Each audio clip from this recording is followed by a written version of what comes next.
Hello, everybody, and welcome to Emergency and Disaster Planning, Summer Semester 2017.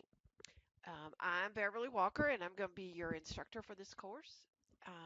The class starts on June the 1st, and which you hopefully you're watching that today. And the semester ends at the end of July. I'm checking the date right now. Um, it looks like it's at the 28th of July. So we have a few weeks to get a lot of material covered. I'm excited about this course. I believe it's applicable today more than ever as we encounter many different types of disasters in our communities as we define what a disaster is to a particular community and how to deal with those and how to plan for those. So I wanted to spend just a few minutes going over the course site. You should see it there. And just to update you with some information, I set up my courses. Most of my courses you'll find are set up the same way in that most of the information that you will need, or all hopefully, is under the content. If you click on content, across the top bar, it will take you to this table of contents, and then you'll be able to see um, what is going to be expected of you for this semester.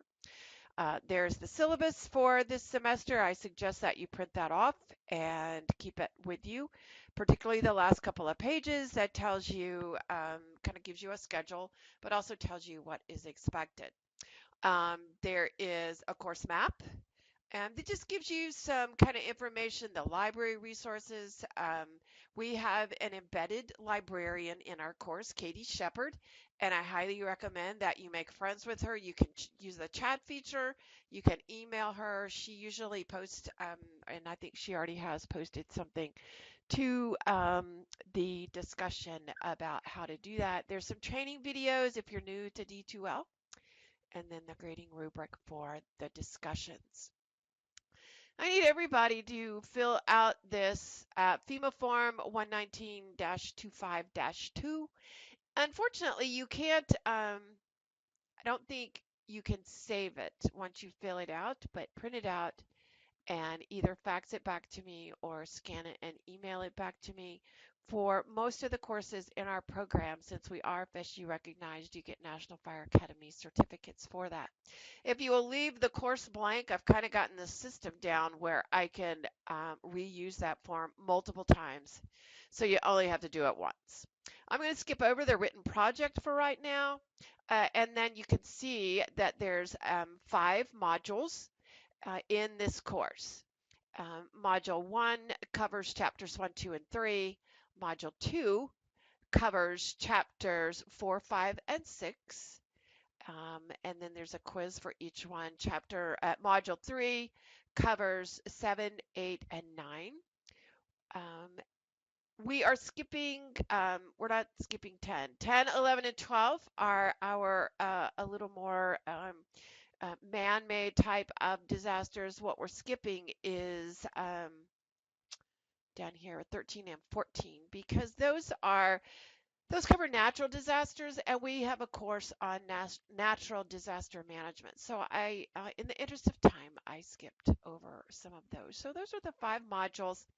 And there is a quiz for each module, and then there is a final exam for the course. Let's go back up to module 1.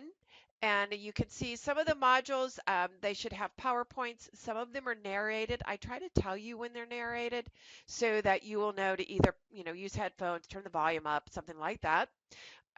There's also other readings. These 2 documents are outside reading, extra reading for you. There's a lecture here in chapter 3. No PowerPoint. It's a recorded lecture.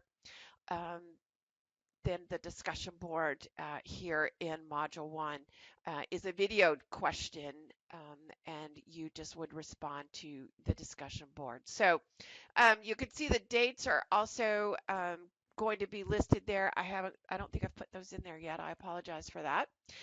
But it'll kind of help keep you on track as you go through this.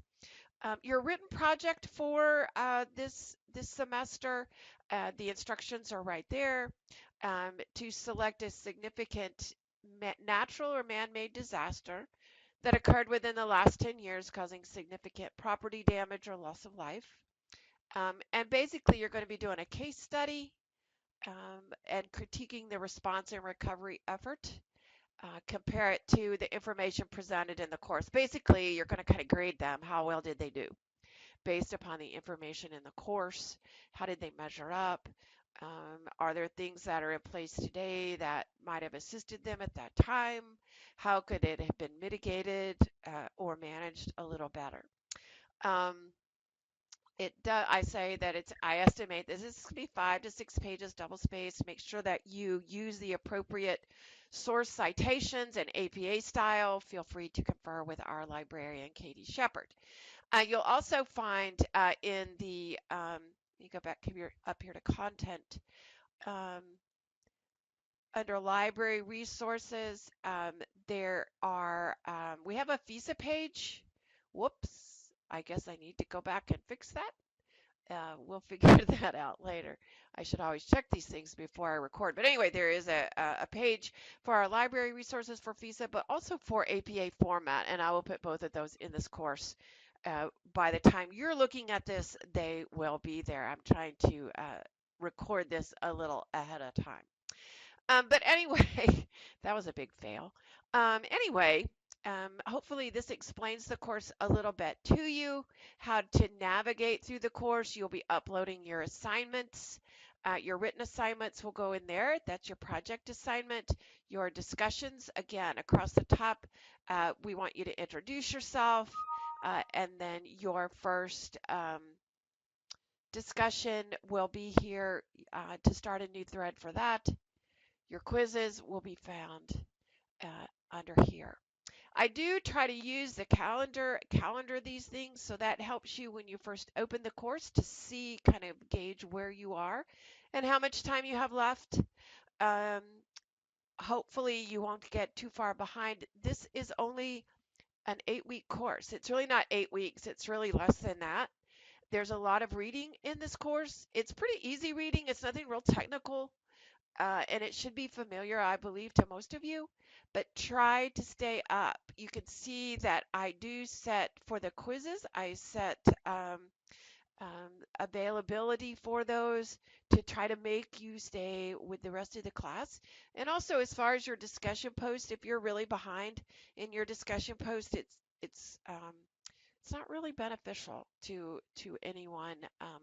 If you post to the discussion board 3 weeks later. So try to stay up with everybody. Let me know if you have any questions.